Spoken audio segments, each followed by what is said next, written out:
Zétéo, c'est chaque semaine un témoignage ou un enseignement, celui d'un témoin, d'un laïc ou d'un religieux, d'une personne qui s'est engagée avec passion à suivre le Christ, une personne qui apporte un message, qui répond à ceux qui traversent les épreuves, ceux qui souffrent, ceux qui doutent de Dieu ou du vide, ceux qui cherchent la vérité, la sagesse et l'amour, dans les religions et les sagesses. Bref, c'est chacun d'entre nous, chrétiens ou athées, ou d'une autre religion, qui ignorons si souvent que l'amour absolu et divin existe, qu'il est très proche, qu'il est incarné en la personne du Christ, celui qui est à la fois Dieu et homme, celui qui est au cœur de notre cœur, qui nous connaît mieux que nous-mêmes et qui nous attend tout le temps.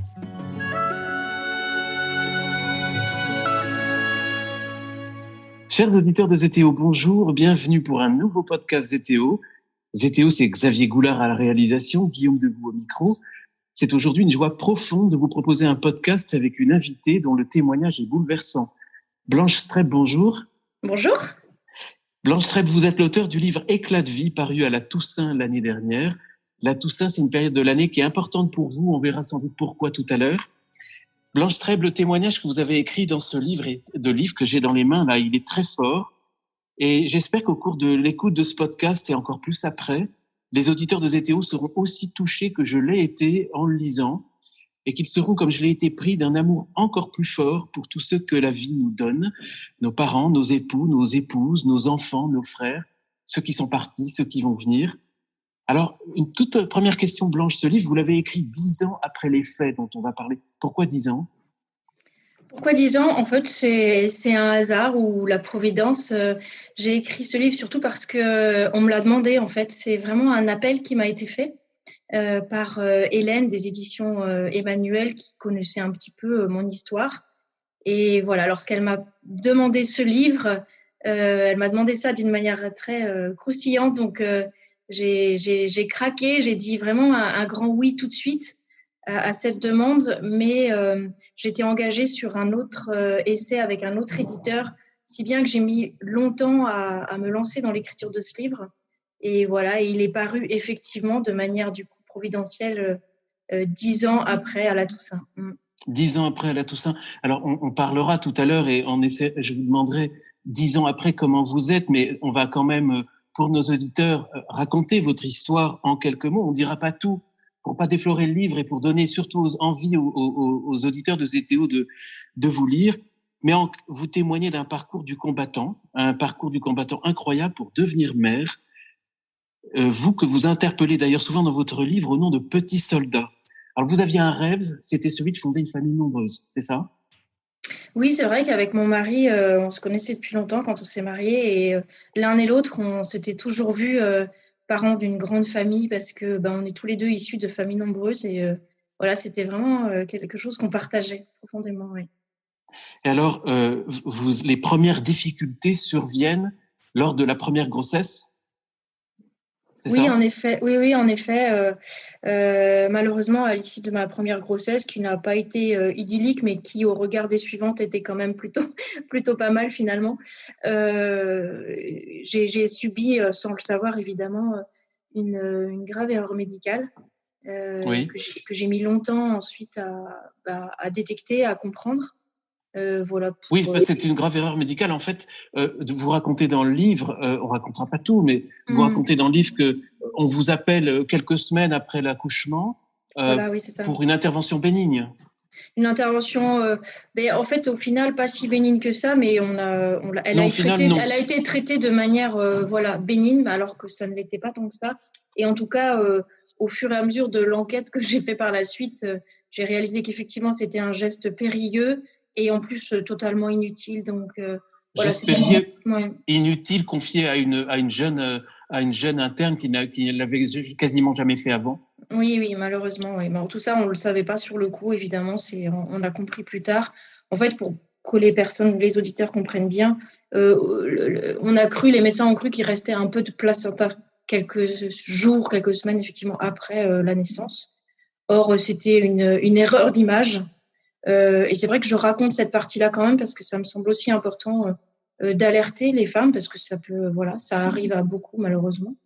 Un geste chirurgical sur un utérus, c'est quelque chose de très dangereux en fait. Voilà. Et encore plus en postpartum après une grossesse, comme moi en fait. Oui, parce que les douleurs en fait continuent. Ça dure à peu près 1 an avant que vous sachiez ce qui s'est passé. Oui, C'est en près d'un an. effet, près d'un an après, oui, exactement. Il a fallu à peu Mmh. près 1 an pour que je réussisse à avoir toutes les pièces médicales et que je détricote la problématique et que je comprenne effectivement tout ce qui s'était passé. Ouais. Alors, vous avez été non seulement victime d'une erreur médicale, mais doublement victime parce que cette erreur, en fait, vous a été cachée. Si Alors, à vrai dire, les médecins n'en avaient pas vraiment conscience. En fait, le geste a été mal fait, mais personne n'a lu les comptes rendus opératoires. En fait, c'est pas des erreurs volontaires, évidemment. Ce sont des maladresses à répétition, malheureusement, dans un hôpital il y a 10 ans qui était déjà en souffrance avec des soignants débordés, des patients qui passent d'un médecin à l'autre. Enfin, voilà, il n'y a pas un suivi approfondi, malheureusement. Donc, une responsabilité qui se dissout entre plein de personnes. En fait, c'est une énorme faute à pas de chance à répétition, ça c'est sûr. Et voilà, c'est malheureusement un cycle infernal qui s'est mis en place. Mais voilà, il n'y avait aucune volonté, évidemment, de me faire du tort ou de me faire du mal. Vous dites que ce qui vous a peut-être le plus blessé, c'est de ne pas entendre le mot pardon de ceux qui ont commis ces erreurs. Notamment, vous racontez dans votre livre cette scène où vous êtes en face du médecin et vous dites « J'ai l'impression qu'on vient de marcher sur ma tombe parce que vous n'entendez pas ce mot pardon ». C'est vrai que, alors, c'est une scène que j'ai eu besoin de raconter parce que je voulais parler du pardon, parce que dans ce genre de situation, puis dans toutes nos vies, à chacun d'entre nous, hein, on a parfois on est victime d'injustices, de difficultés, ou nous-mêmes en créons. Enfin, donc le pardon est quelque chose de fort sur lequel je voulais partager. Et je raconte cette scène alors où c'est finalement le chef de service que je suis allée voir, le grand ponte, donc pas ceux avec qui j'étais au quotidien en contact, mais qui évidemment avait une pleine connaissance du dossier. Il était intervenu aussi au bloc plusieurs fois pour m'opérer aussi avec d'autres. Enfin voilà, mais j'étais pas sa patiente directe, donc c'était la première fois qu'on était finalement en face à face. Et pourquoi ce rendez-vous? Parce que je voulais obtenir mon dossier médical, je voulais obtenir aussi une discussion avec lui pour savoir ce qu'il pensait de tout ça. Mais j'y étais pas allée forcément en me disant je veux qu'il me demande pardon. Je l'ai compris après en fait que c'était ça dont j'avais besoin. Je l'ai compris parce que je l'ai pas eu en fait. Parce que le médecin, dont je sais que c'est quelqu'un de bien, est resté dans une posture fermée de protéger son service. Et voilà, il sait pas. En fait, ce qui est douloureux, c'est qu'il n'a pas rejoint notre simple humanité en fait. Qu'il est resté dans une posture. Or, je sais que c'était une posture factice parce que voilà, par d'autres biais, je sais que c'est quelqu'un de bien, comme je le disais. Et c'est ce mot qui n'a pas été prononcé, effectivement jamais, en tout cas par ceux qui étaient impliqués. J'ai eu étonnamment, à des séances de dédicaces ou des conférences, il y a d'autres médecins qui n'ont rien à voir avec mon histoire qui sont venus me demander pardon. J'ai trouvé ça hyper émouvant. J'ai même des médecins qui ont pleuré dans les bras. J'ai trouvé ça très beau. Mais voilà, c'est que des hommes, ils ne sont pas à l'abri d'erreurs et voilà, on en fait tous. Et j'ai quand même toujours essayé d'être en vérité avec tout ça et à savoir où les responsabilités étaient, où elles n'étaient pas, et de ne pas être juste dans une rancœur ou une. Oui. Voilà, les soignants sont en grande souffrance aussi. Bien sûr. Et vous comprenez donc très vite que votre rêve de fonder une famille nombreuse est très compromis, quasiment impossible. On vous fait comprendre dès cette première année, vous le sentez vous-même, qu'il sera très très difficile, voire impossible d'avoir d'autres enfants. Et c'est déjà un miracle d'avoir le premier petit garçon en guérant. Je voulais vous poser une question parce que vous écrivez dans ce livre que on vous a proposé d'avoir recours à la fécondation in vitro, une autre fois aux mères porteuses. Vous avez toujours refusé. Pourquoi? Alors en fait, d'abord la découverte que ma fertilité a été volée, ça s'est fait petit à petit en fait. Oui. Par la découverte de la gravité de la situation, par des opérations qui ont été des échecs, etc. Donc c'est quelque chose qui s'est fait un peu une découverte par étapes en fait. Et effectivement, j'ai compris à un moment que j'étais sans doute devenue stérile, qu'on m'avait volé cette capacité à porter des enfants. Donc c'était effectivement assez violent à traverser, surtout que c'était à cause d'erreurs qui auraient pu être évitées. Et alors au cours de de différents rendez-vous, puisque je voyais plein de médecins partout, des spécialistes, etc. Il y a eu des phrases qui ont été posées, effectivement, une fois pour la GPA, une fois pour les fécondations in vitro, qui d'ailleurs n'auraient pas été de grande utilité, puisque c'était pas vraiment le problème. Mais voilà, et je partage donc la manière dont j'ai pu réagir à ces propositions qui m'ont été faites de manière souvent assez maladroite d'ailleurs. Et je partage du coup les réflexions personnelles que j'ai eu à faire. Finalement, toutes ces réflexions, je les ai eues en les vivant. J'ai compris en vivant que je ne voulais pas aller au-delà de ce que effectivement de ce que la vie me donnerait en fait. De la nature. Voilà, j'ai compris que je trouvais juste de tout faire pour me réparer, mais qu'il ne me semblait pas juste d'aller au-delà et de provoquer la vie par des techniques qui ne convenaient pas à notre couple. Alors, on va aller un petit peu en avant dans votre parcours. Vous allez répéter, il va y avoir des miracles, il va y avoir d'immenses épreuves. Vous allez répéter quelques grossesses. Et je me suis quand même posé la question, pardonnez-moi si je la pose, et je me suis posé la question s'il n'y avait pas un certain acharnement de votre part, parce que ces grossesses vous mettaient en danger, et elles mettaient en quelque sorte aussi votre famille en danger. C'est une bonne question. Alors, quand on regarde l'histoire, une fois qu'elle est finie, on peut effectivement se poser des questions. Mais quand on est en train de vivre une histoire, on n'en sait jamais l'issue. Et cette deuxième grossesse de notre petite fille que nous avons perdue, on l'a démarrée dans un immense espoir. Et à vrai dire, on ne savait absolument pas, personne, ni les médecins, ni personne ne pouvait prédire qu'on allait perdre cet enfant au milieu de la grossesse. C'était imprévisible, en fait. Donc, c'est d'où aussi le choc immense, parce qu'effectivement, en fait, il n'y a pas de mode d'emploi sur un utérus qui a été abîmé. Il y a d'autres utérus abîmés qui portent des grossesses jusqu'au bout, des femmes qui ont plein de césariennes qui portent des grossesses jusqu'au bout, etc. Donc, en fait, on ne savait pas l'issue. Donc, effectivement, quand on a perdu notre deuxième bébé, ça a été un immense choc, effectivement. Vous étiez à la Toussaint À la Toussaint, voilà. Un immense choc, effectivement, qu'il a fallu surmonter. Les raisons profondes de cet accouchement très prématuré pour ma deuxième grossesse, on était aussi dans l'incapacité de prédire, en fait.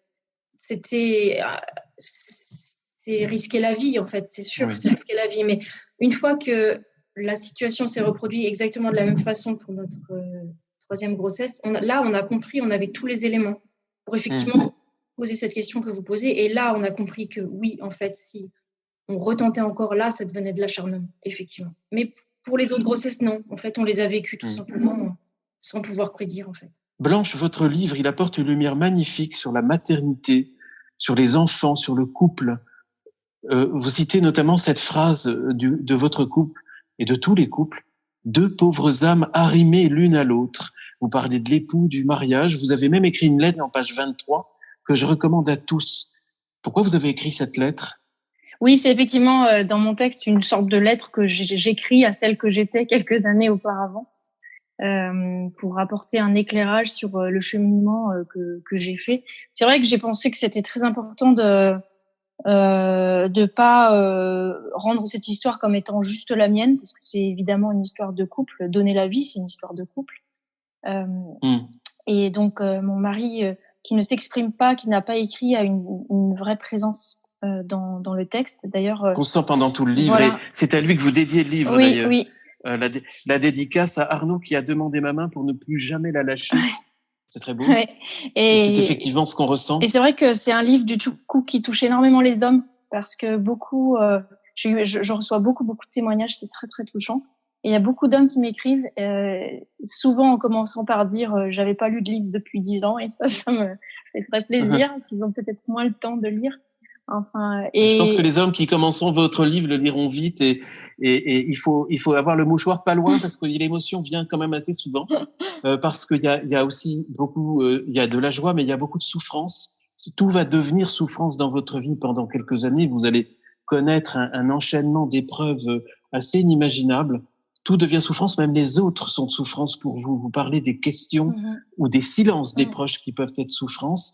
Les soignants, j'ai notamment en tête cette jolie blonde très froide à qui vous dites « Mais pourquoi vous me faites ça ?» Une soignante qui vous soigne mal En même temps, vous rencontrez des personnels soignants admirables, vous leur rendez hommage pendant tout le livre, vous parlez notamment d'une sage-femme.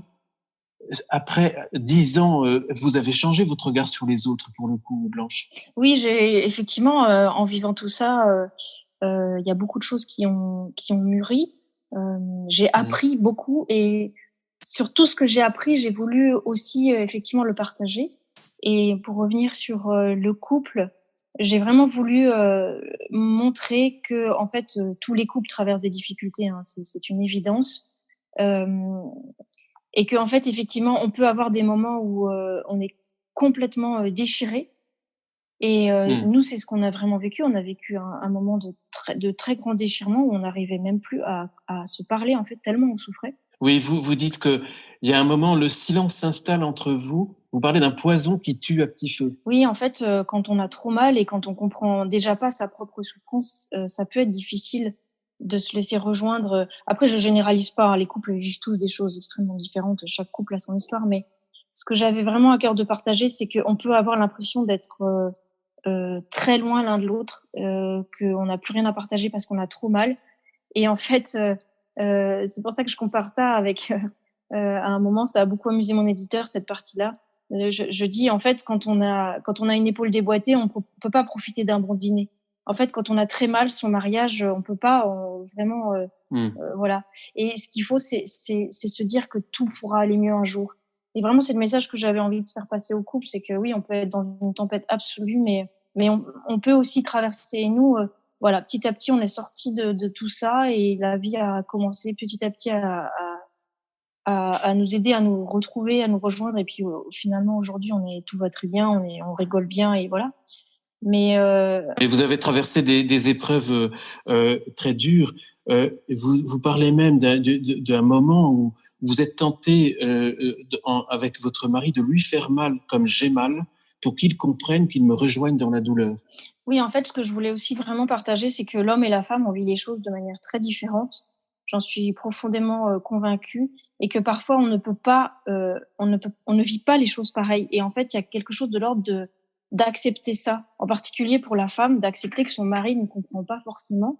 Et moi, à un moment, je souffrais tellement et on souffre différemment parce qu'on souffre dans notre corps et nous on n'oublie pas la femme parce que c'est toute notre vie en fait. Donc il n'y a pas un jour où on ne pense pas à qui on est, à ce qu'on vit, etc. Or l'homme a une faculté plus à oublier parce que il ne vit pas les choses dans son corps. Et effectivement, j'expliquais que je voyais bien que j'avais plus mal que lui et j'avais envie qu'il ait mal pour qu'il me comprenne. J'avais envie qu'il me comprenne en fait. Et je partage ça parce qu'il y a un moment où il a fallu que j'accepte qu'il vivait pas les choses comme moi et qu'en fait c'était peut-être une bonne nouvelle finalement, parce que il m'apportait autre chose, il m'apportait une solidité, il m'apportait une force en fait extérieure parce qu'il était bien ancré dans d'autres choses et que c'était bien en fait qu'on vive pas les choses de la même façon, qu'il fallait que j'accepte ça au fond, que voilà, que je consente à cette différence. Vous dites justement que c'est lui qui vous a permis de vivre l'acceptation. Il disait c'est notre vie. Et vous avez aussi cette phrase, il est le phare solide, fidèle, qui accuse les vagues gigantesques sans flancher.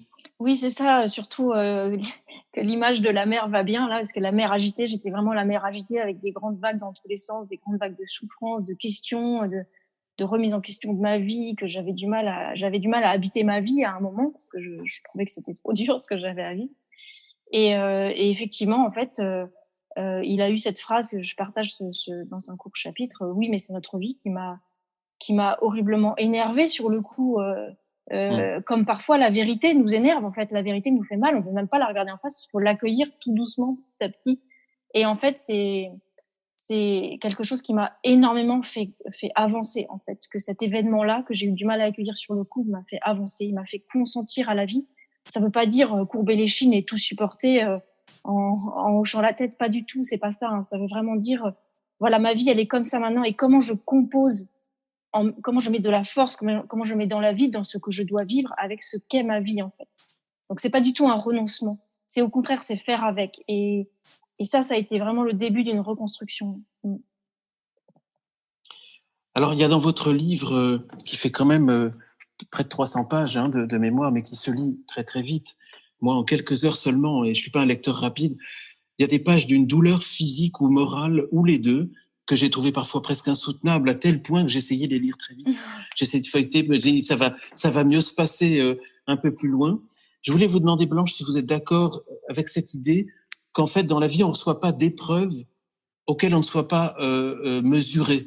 Est-ce que vous pensez que les épreuves vous dépassaient ou finalement vous étiez à la mesure de ces épreuves? C'est une très bonne question. D'abord, on traverse tous des épreuves, hein, ça c'est évident. Parfois, les épreuves des autres nous paraissent effectivement insoutenables, comme vous dites. Moi, je ressens ça pour des personnes autour de moi qui traversent des maladies, des choses très douloureuses aussi, ou des divorces, ou des choses qui font mal. Mais je crois pas que il y ait une sorte de déterminisme, c'est-à-dire qu'il y aurait une force qui nous donnerait vraiment volontairement telle ou telle épreuve. Je pense qu'il y a des épreuves qui n'ont absolument aucun sens. Quand on perd un enfant dans un accident ou quand voilà, il y a vraiment, je pense, des épreuves qui n'ont aucun sens. Donc, ce qui va avoir du sens, c'est comment on va essayer de surmonter, comment on va chercher des forces de vie en nous, comment on va aussi rester ouvert à la grâce pour qu'elle agisse en nous. Donc, par rapport à cette question de proportion entre l'épreuve qu'on a à vivre et la manière dont on peut le vivre, je pense que c'est surtout la manière dont on va laisser la grâce être à la hauteur de l'épreuve qu'on a à traverser, en fait. Parce que là, effectivement, la grâce, elle est sans mesure. Comme l'amour du Christ est sans mesure pour nous, qu'il veut habiter chacune de nos histoires joyeuses, douloureuses. Il s'intéresse à tout, il s'intéresse à chacun de nos cheveux, hein, aucun de nos cheveux ne sera perdu. Je crois que vraiment, c'est peut-être en ça où on se dit qu'il y a cette capacité à supporter l'épreuve parce que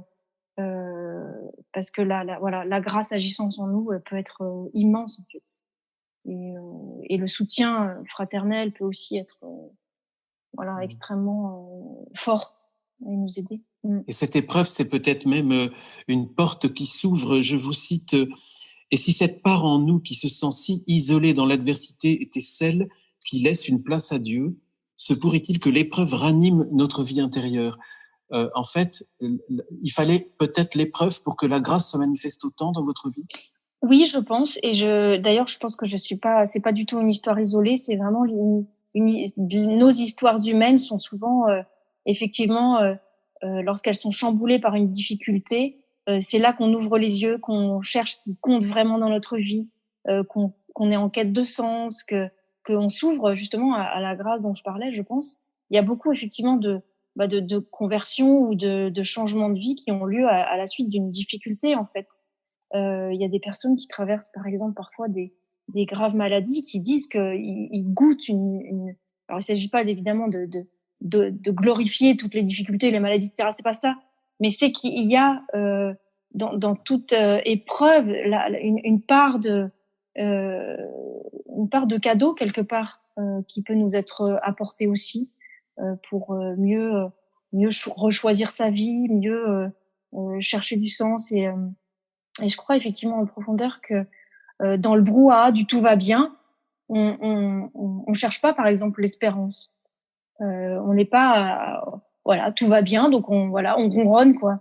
Mais dès que ça devient un peu dur, alors là, c'est comme si nos yeux se réouvraient sur ce qui compte, sur ce dont on a besoin et sur notre vie intérieure. Je crois vraiment que effectivement la difficulté est une porte à la vie intérieure, parce que quand tout va bien, on s'anesthésie, on se saoule de bonheur, de futilité, de tout ce qu'on veut, et on s'endort. Enfin, pas toujours, hein, heureusement. Hein. Des gens chez qui tout va bien, qui ne s'endorment pas, mais en tout cas, je crois que un des grands enjeux de notre époque, c'est vraiment de cultiver la vie intérieure. Bernanos, il dit qu'on comprend rien à la problématique de notre vie moderne si on comprend pas d'abord que c'est une immense conspiration contre la vie intérieure. Et je crois que c'est profondément prophétique. Tous ces réseaux sociaux, faisons attention à notre vie intérieure, c'est ce qu'on a de plus précieux en fait. Alors justement, sur ce cheminement intérieur, vous avez vécu des étapes. Vous évoquez souvent dans votre livre le sentiment de culpabilité. On parlait tout à l'heure du pardon que vous n'avez pas entendu, mais vous-même, vous vouliez tout le temps dire pardon à votre fils, à votre mari, à vos proches. Vous avez vécu ce sentiment de culpabilité très fort, très fort. Oui, vraiment très fort. Et ça a suscité quelques questions. Vous n'êtes pas le premier à relever cet étonnement presque, en fait. Et je crois que c'est quelque chose là de profondément féminin, puisque tout ce qui touche au don de la vie, eh bien, ça passe par nous-mêmes, par notre corps. Donc, en tout cas, moi, je généraliserai pas évidemment, mais je crois que pour moi, c'était impossible de considérer qu'il y avait d'un côté des événements finalement pour lesquels j'étais un peu victime ou que je subissais, et puis les événements où j'avais ma responsabilité. En fait, tout se mélange, tout est lié. Et donc effectivement, le fait de ne pas pouvoir amener une grossesse à son terme, forcément, c'était mon corps qui quelque part avait lâché, quoi. Et donc je ne pouvais pas faire comme si je n'étais pas partie prenante absolue de ma propre vie, en fait. Donc il y avait cette part de culpabilité que j'ai eu à supporter.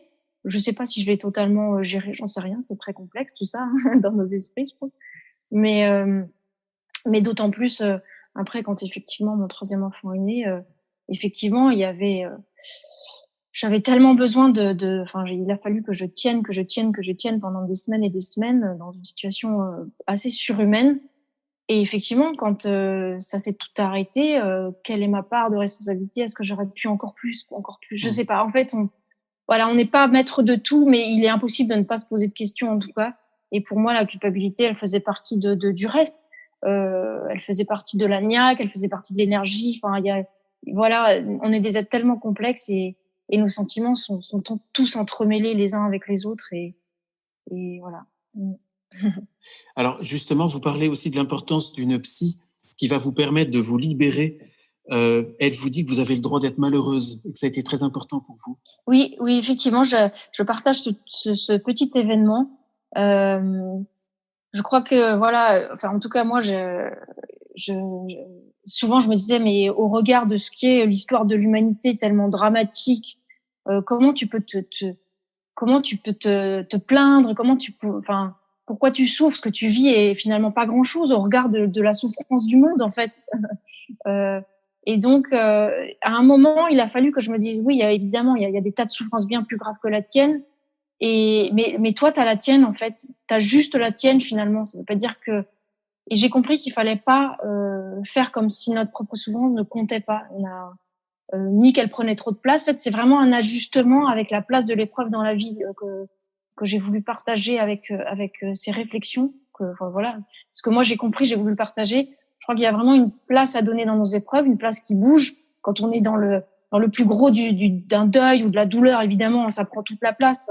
C'est une évidence. Mais qu'il y a un chemin qu'on doit faire avec cette place et que il faut la mettre à sa juste place. C'est ni elle disparaît, ni elle prend toute la place, et comprendre, effectivement, j'ai compris qu'on pouvait avoir mal et continuer à être heureux. C'est vraiment une anecdote que j'ai voulu partager parce que moi, il y a un jour où je me suis vraiment dit ça, en fait, et ça m'a beaucoup aidée. Je me suis dit, oui, en fait, t'as le droit d'avoir mal, t'as perdu un bébé, t'étais mal, et en même temps, il y a beaucoup de choses qui vont bien dans ta vie, ne l'oublie pas. Et ça cohabite, en fait. Et on peut avoir mal et être heureux, c'est ce malheureux, effectivement, dont je parle dans Le malheureux. Le malheureux, c'est ça. Dans le livre. Oui. Il y a aussi autre chose dont vous parlez vous dites que vous avez appris à reconnaître votre propre fragilité. Vous êtes une femme de choc, je dirais. Je vous vois là à l'image et ceux qui verront la couverture, on voit une belle femme qui réussit bien sa vie, sa carrière, ses études. Et là, vous avez compris qu'il fallait passer par la reconnaissance de la fragilité. C'était important. En tout cas, oui. Alors, je donne peut-être plus l'air d'avoir beaucoup de force que je n'en ai, peut-être, je sais pas. En tout cas, si je pense quand même que j'ai une certaine niaque, c'est sûr, une certaine énergie intérieure, qui est d'ailleurs beaucoup plus, je pense, la grâce que je laisse agir en moi plus que mes propres forces humaines. Hein, vraiment, je le vois comme ça. Il y a beaucoup de gratitude envers ce soutien dont je sens finalement qu'il n'est pas que de mon fait. Hein, et j'invite chacun à voir ça en soi aussi. C'est, je pense, très très utile et très fort. Et peut-être ma fragilité, j'en avais quand même probablement peu conscience. Mais en tout cas, la toute-puissance, effectivement, c'est quelque chose que voilà, j'ai vraiment compris. En fait, le malheur n'arrive pas qu'aux autres. Ça a été quelque chose à accueillir. Non pas que je souhaite du malheur aux autres, mais finalement, paf, l'épreuve me tombait dessus de manière inattendue et très violente. Et en fait, il a fallu effectivement accueillir que je ne maîtrisais pas tout, en fait. C'est vraiment accueillir la vie comme elle vient aussi. Une forme d'humilité par rapport à la vie, en fait, par rapport effectivement aussi à ma fragilité, mais fragilité et force qui cohabitent aussi en nous en permanence. C'est Saint Paul qui dit c'est quand je suis faible que je suis fort, et on peut trouver ça bizarre comme phrase, mais en fait je l'ai vraiment compris, c'est-à-dire que quand on a une certaine fragilité, quand on l'accueille, et ben c'est là aussi qu'on laisse passer finalement une certaine force, et probablement que j'ai jamais été aussi forte que quand j'ai été totalement sur un lit, voilà, sans pouvoir bouger pendant un mois, sans pouvoir bouger du tout, comme finalement une tétraplégique absolue, même si je ne l'étais pas et que je savais que ce serait temporaire, hein, donc c'était pas la même difficulté, mais en tout cas j'ai été bloquée comme ça, donc dans la fragilité et la dépendance la plus totale, et au final c'est peut-être là que j'ai le plus laissé passer la force mentale, finalement morale aussi. Parce qu'on n'est pas qu'un corps. Enfin voilà, tout se mélange aussi, le tout est lié, le corps, l'esprit, l'âme, etc. Mais il y a un consentement effectivement, je crois, à faire au fait qu'on n'est pas tout puissant et que faut accueillir, consentir pour pouvoir réduire et grandir. Enfin voilà. Vous parlez, Blanche, dans votre livre, de la présence très importante pour votre mari et pour vous du Père Charles. Vous aviez donc un prêtre qui vous accompagnait de près. Oui, c'est ça? Oui, effectivement, on a eu cette chance incroyable de tomber en amitié au début au début, pendant tout ce qu'on allait, avant même les trucs les plus durs qu'on devait vivre, par le sacrement des malades. J'avais demandé le sacrement des malades, donc on a fait connaissance avec un jeune prêtre, le Père Charles, et effectivement il a joué un rôle magnifique de soutien, pas que d'ailleurs dans la guimauve ou pas du tout, mais aussi dans parfois des phrases de remonter la pente, quoi. Et vraiment on a effectivement eu cette chance incroyable d'avoir un soutien spirituel très fort, et qui nous a, enfin on s'en rend compte, énormément aidé. Et l'amitié déjà aide beaucoup, mais l'amitié d'un prêtre, c'est vraiment quelque chose de magnifique. Ouais. Je crois qu'il rentrait presque en cachette à l'hôpital pour venir vous Oui, visiter, c'est parce vrai. qu'il n'avait pas tout à fait le droit. Hein. En tout cas, à la première fois... hospitalisation, oui, parce qu'on était dans la période de H1N1 là. Donc il y avait aussi beaucoup de précautions, et voilà, je raconte effectivement cet événement où il est venu en cachette, tout content de lui. Vous racontez une autre scène qui est très touchante. Un matin, vous vous réveillez dans votre chambre d'hôpital et votre mari et le Père Charles ont dormi toute la nuit à côté de vous par terre. C'est vrai, ils se sont réveillés avec le lino imprégné, et et oui, c'est vrai que ça m'a énormément touchée, effectivement, cette marque d'amitié, de juste être présent, en fait. Alors que les prêtres ont beaucoup de choses à gérer. Il était sur une grosse paroisse lyonnaise à cette époque-là, et en fait, cette présence, en fait, gratuite. Effectivement, c'était un témoignage d'amitié que j'avais pas souvent vu dans ma vie. Ça nous avait vraiment beaucoup touchés. Ouais. Alors, il y a des moments de grande douleur, de grande souffrance physique, d'angoisse, et pendant des mois qui sont longs, mais il y a aussi des rires. Je vous cite, on se marre comme des andouilles. Quand on veut de la joie, on peut en gratouiller un peu partout, même dans les ténèbres. C'était important de rire parfois? Ah bah oui. Oui, et puis comme je disais tout à l'heure, parfois la douleur cohabite aussi avec certaines légèretés, avec des moments où ça va bien, donc c'est important. Je pense que c'est important effectivement enfin moi en tout cas, je suis quelqu'un d'assez joyeux normalement, j'espère, et ça disparaît pas comme ça. Et d'ailleurs l'épreuve permet aussi de cultiver une certaine forme de joie, la joie parfaite dont parle certains beaucoup mieux que moi, Saint François par exemple. Mais voilà, c'est vrai que finalement, dans la grande douleur, en fait, la joie qu'on est capable de goûter, là aussi, on la reçoit, en fait. C'est un cadeau et elle est possible. Elle est possible et voilà, faut garder ça au cœur, de se dire oui, le bonheur et la joie ne sont pas à exclure, en fait, de nos difficultés. Au contraire. Mmh. Alors la foi, on le sent, elle est au cœur de votre vie, de votre couple, chez vos parents, vos proches. Vous avez toujours eu la foi? Oui, du plus loin que je me souvienne. Je pense que j'ai reçu ce cadeau-là quand j'étais très, très jeune. Voilà, par des exemples, par la prière familiale, par mes grands-parents. J'avais des grands-parents qui étaient très pieux. Et je pense que ça m'a beaucoup marquée. Ouais. Il y a un moment très fort dans votre livre, c'est un moment de colère. Le Christ, il est au cœur de votre vie et vous vous rendez à un moment devant l'adoration perpétuelle. Oui. Et là, il va se passer quelque chose d'incroyable. Vous pouvez raconter ce moment-là? Ouais, c'est un événement phare de ma vie, donc il était vraiment fondamental que je le partage. J'ai jamais été en colère contre Dieu. Pour ça, j'ai une immense gratitude. C'est que j'ai toujours été en paix avec le ciel. J'ai toujours senti qu'il pleurait avec moi plus que, voilà, j'ai jamais rendu responsable le ciel de ce qui pouvait m'arriver. Au contraire, j'ai toujours su que c'était mon ancre, en fait, mon salut, mon soutien, ma plus grande force. Donc, par contre, ce que je suis allée vraiment crier devant le Saint-Sacrement une nuit, c'est: dis-moi ce que je dois faire de ma vie. En fait, dis-moi où est mon combat. C'était vraiment cette question-là, parce que je ne voulais pas. On le sait, je sentais bien qu'une femme qui désire un enfant, par exemple, elle est prête à beaucoup de choses, au-delà de ce qui peut être raisonnable, au-delà de plein. Donc, ce que je voulais, c'était faire des choix ajustés. Si je devais mettre une énergie folle dans mon combat, alors je la mettrais, mais je voulais que ce soit un combat juste, en fait.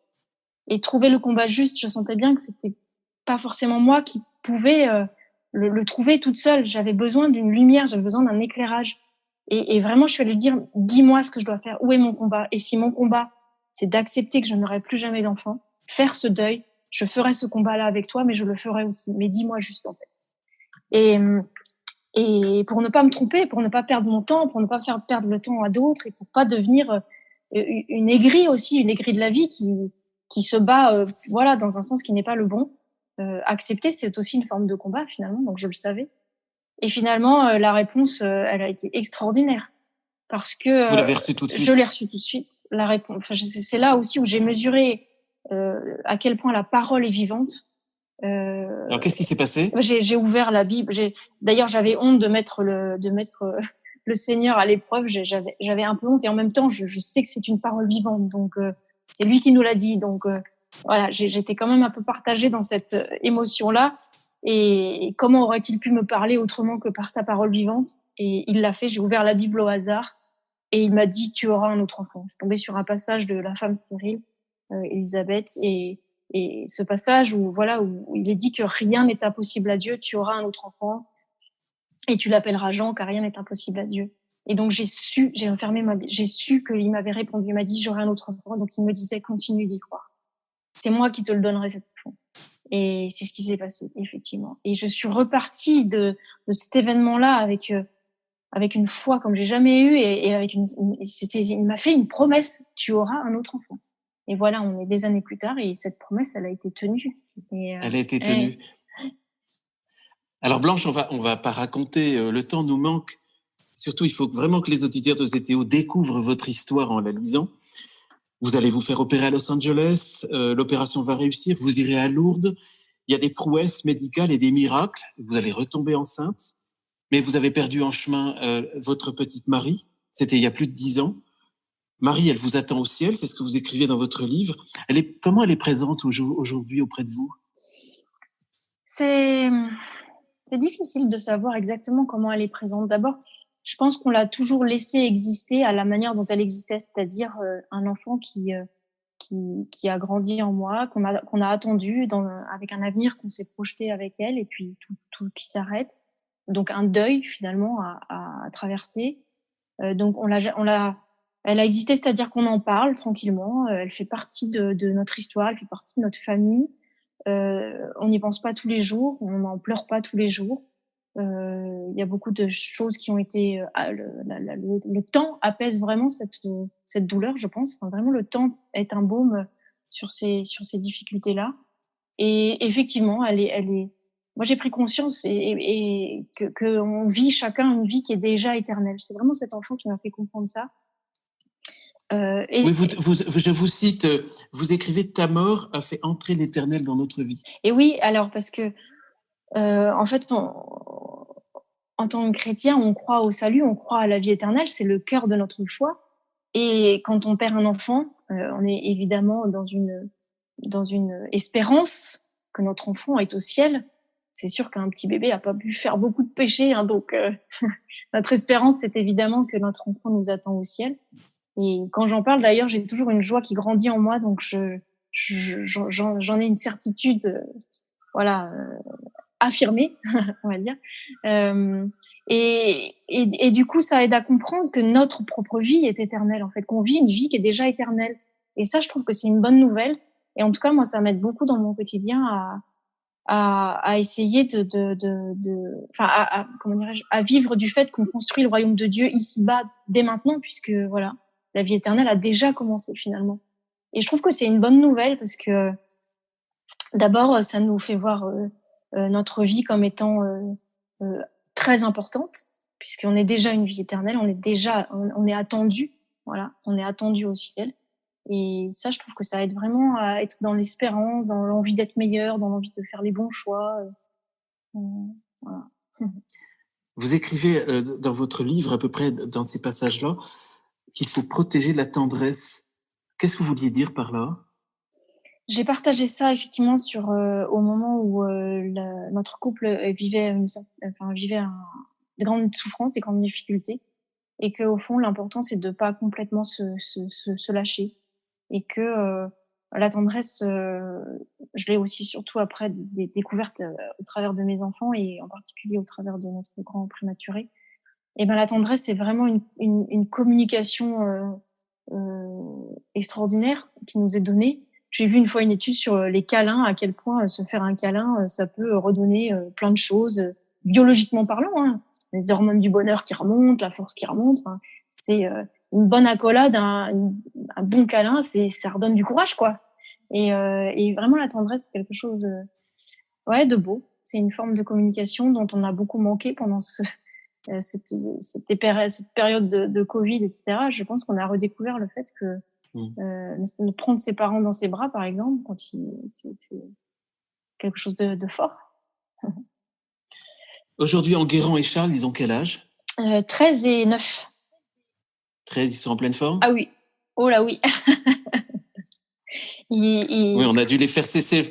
Ils faisaient tout à l'heure un petit peu de bruit, on avait du mal pour enregistrer le podcast qu'on fait à distance. Oui, ils sont pleins de vie. Il y a un grand héros de votre vie, c'est Jean-Paul II. D'ailleurs, Charles, votre second fils, son prénom, il n'est pas au hasard. Oui.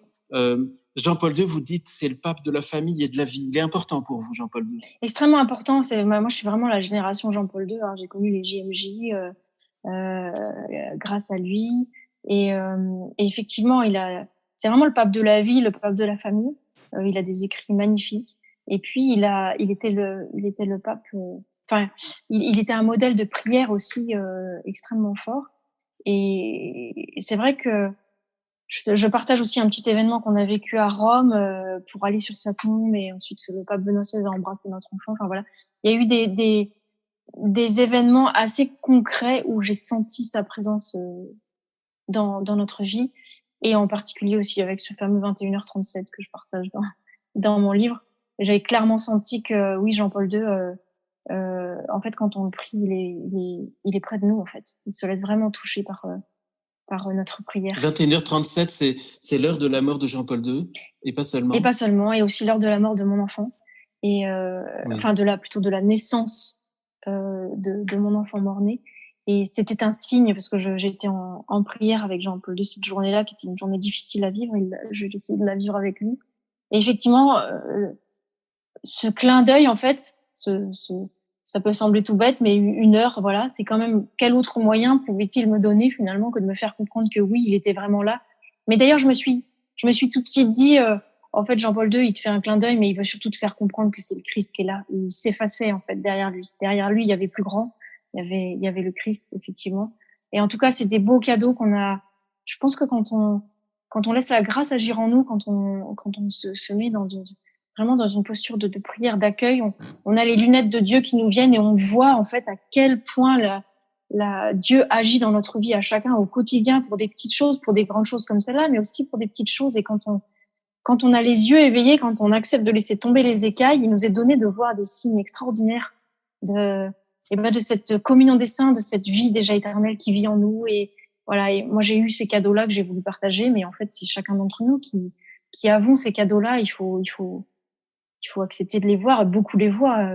On a beaucoup de grands saints, même de personnes autour de nous qui nous partagent ce qu'ils vivent. C'est beau, en fait.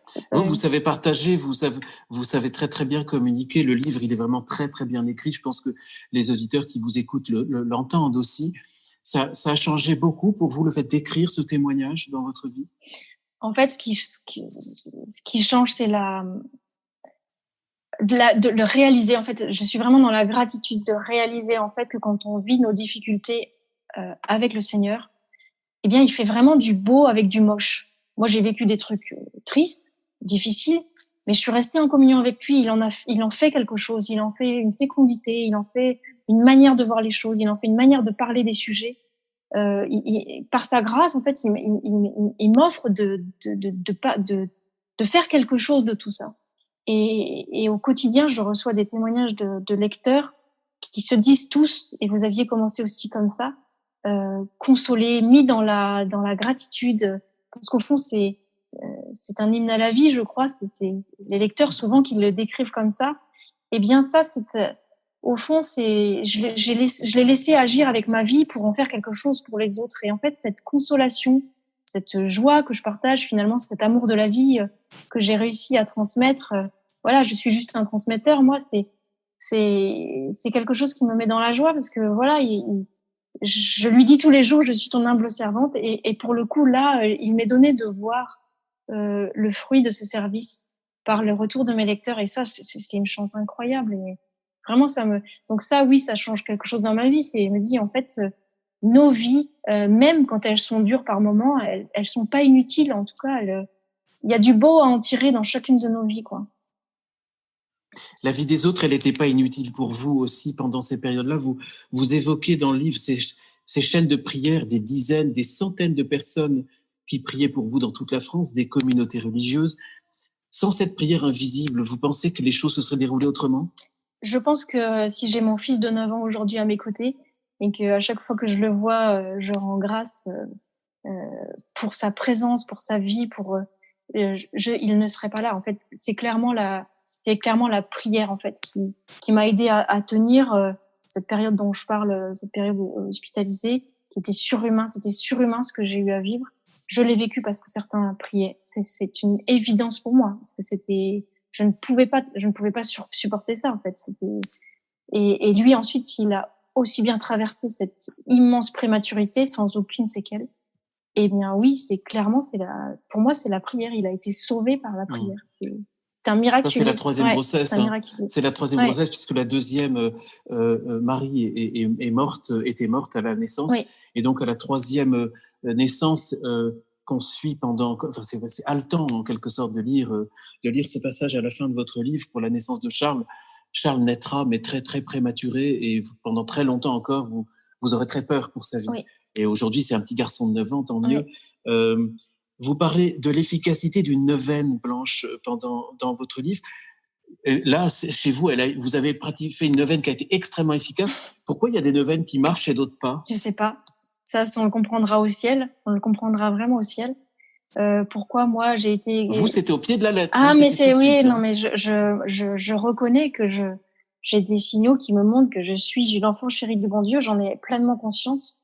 Je crois que chacun de nous l'est, mais je crois qu'on sait pas. Je sais pas pourquoi nous on a été exaucés, pourquoi d'autres couples en espérance d'enfant ne le sont pas. Je crois qu'il y a des mystères. C'était une neuvaine. À Padre Pio, la neuvaine de Padre Pio. Ouais, Padre Pio, qui est un saint que j'ai rencontré. Oui. J'ai entendu un jour un un prêtre dire que c'est pas nous qui choisissons les saints, mais c'est les saints qui nous choisissent, ceux qu'on aime particulièrement. Et là, j'ai vraiment l'impression d'avoir été choisi par Padre Pio, qui est une figure incroyable. Hein. Il fait peur à beaucoup de monde d'ailleurs, mais c'est une figure extraordinaire de piété, d'obéissance. C'est vraiment quelqu'un d'incroyable. Et effectivement, il a sa neuvaine irrésistible. Elle est irrésistible. D'abord, elle est très belle à méditer. C'est sur des paroles du Christ lui-même. Et effectivement, on a été entendu d'une manière, effectivement, au pied de la lettre. Et je sais pas pourquoi, mais en tout cas, voilà, je sais que le Seigneur se laisse toucher. En tout cas. On va inviter les auditeurs à découvrir ça, ceux qui ne la connaissent pas, sa neuvaine irrésistible. Vous, Blanche, à aucun moment vous ne doutez de votre foi. Non. Vous évoquez souvent l'incompréhension, la supplication. Là, je vous cite dans votre livre, « Est-ce que le ciel entendra ma plainte ? Je n'y crois plus. » Et puis un peu plus loin, vous dites, « Dieu laisse faire, et nous, quel est son plan pour nous ? Je suis perdu. » Et encore un petit peu plus loin, « Dieu ne m'abandonne pas. » Il n'abandonne pas, mais on a l'impression qu'il laisse faire, même le mal parfois. En fait, quand on est au cœur d'une difficulté ou de questions, etc., qu'on ne sait pas ce qui va se passer derrière, on traverse.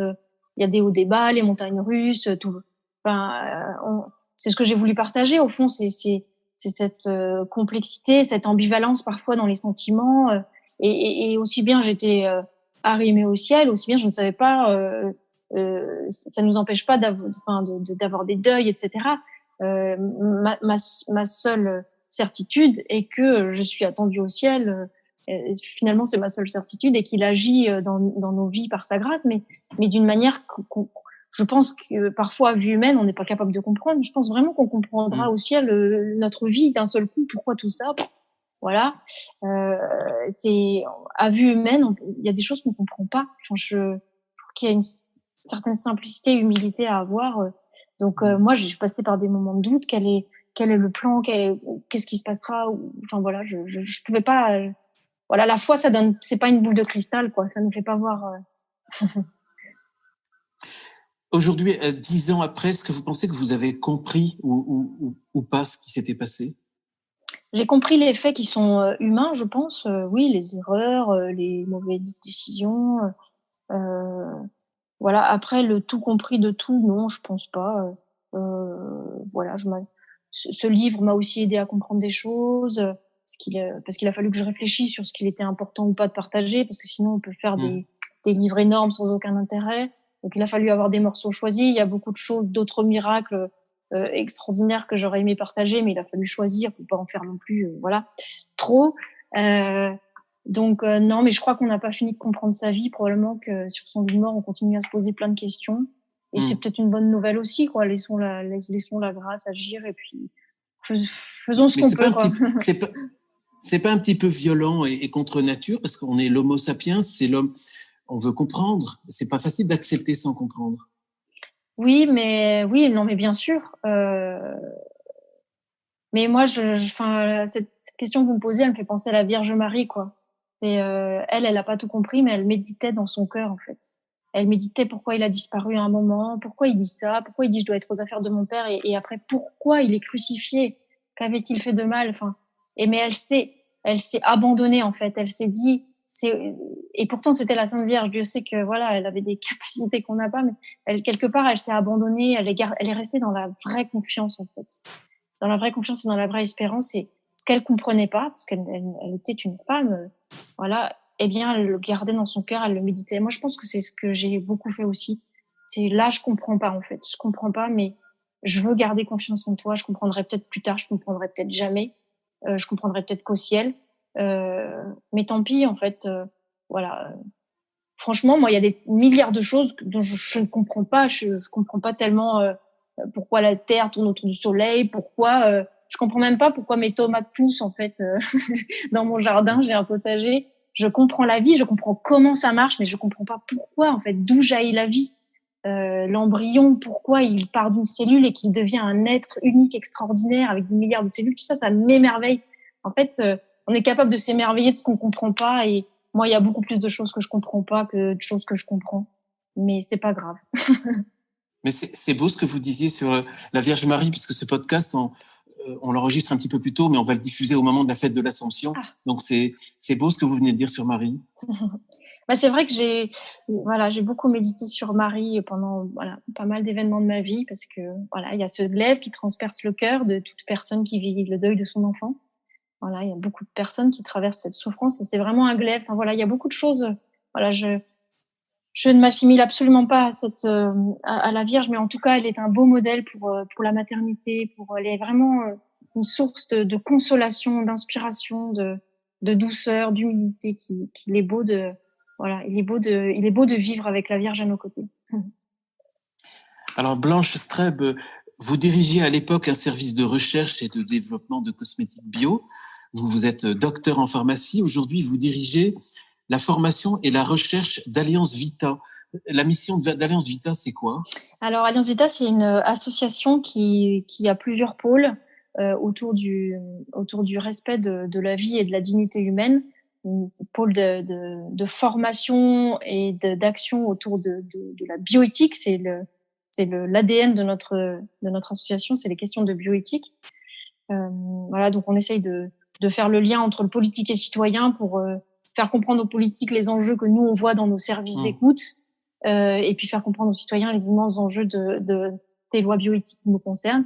Donc on fait de l'écoute, on fait de la formation, on fait des décryptages, sur des enjeux qui sont absolument majeurs et là aussi brûlants d'actualité, malheureusement. On est en plein dedans, là, à l'heure actuelle, parce oui. que le gouvernement veut faire un passage en force et un peu en discrétion aussi au cœur de l'été. Absolument. Vous n'êtes pas là par hasard avec ce que vous avez vécu. En effet, je crois que ça aussi, c'est un fruit de la providence. J'ai été touchée par la maternité, j'ai été touchée par la force de la vie, par la fragilité de la vie, par la grossesse, par l'embryon humain. Vraiment, c'est quelque chose, j'ai ouvert les yeux sur l'extraordinaire de la vie en général et de la vie humaine en particulier, parce que j'ai d'abord vécu dans ma chair. Et petit à petit, je suis tombée comme ça dans la marmite bioéthique jusqu'à finalement un jour me faire appeler par Alliance Vita pour rejoindre leur équipe. Il y a 5 ans maintenant. Et je pense que ça a du sens, en effet. Ouais. Blanche Streb, on arrive à la fin de cet entretien. Moi, je suis très touchée. Vous avez un message que vous voulez donner, notamment aux auditrices qui veulent avoir des enfants, qui doutent si elles peuvent en avoir? Un message... Moi, je crois qu'il faut vraiment cultiver l'espérance. Je pense que l'espérance, D'abord, c'est une vertu théologale, donc elle nous est donnée. Donc, il faut lui ouvrir la porte. Il faut réfléchir à ce qu'est l'espérance dans notre vie. Et je crois vraiment que c'est un ancrage qu'il nous appartient d'accueillir. J'ai fait une formation il y a pas longtemps sur ce thème et j'ai pris comme image, en fait, l'image d'un hélicoptère qui parce que c'est le ciel, quoi, et il vient nous chercher comme si on est dans la tempête, hein, il nous cherche. C'est d'abord et avant tout l'espérance, quelque chose qui nous cherche, en fait, qui veut nous attraper, qui veut nous maintenir. Et je crois que quelles que soient les difficultés de nos vies, la souffrance du désir d'enfant, etc., il faut rester dans l'espérance.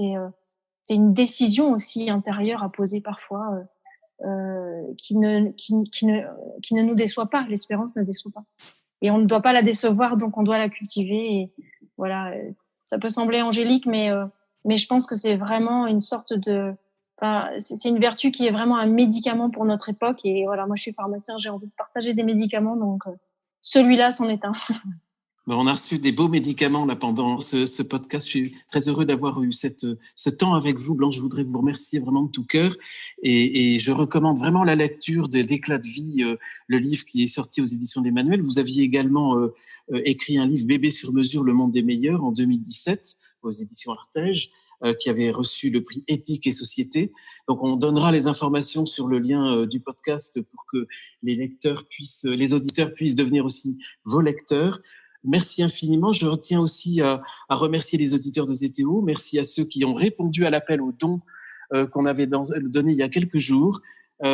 Merci à ceux qui ont communiqué des messages qui font chaud au cœur et qui encouragent à continuer cette mission d'évangélisation de ZTO.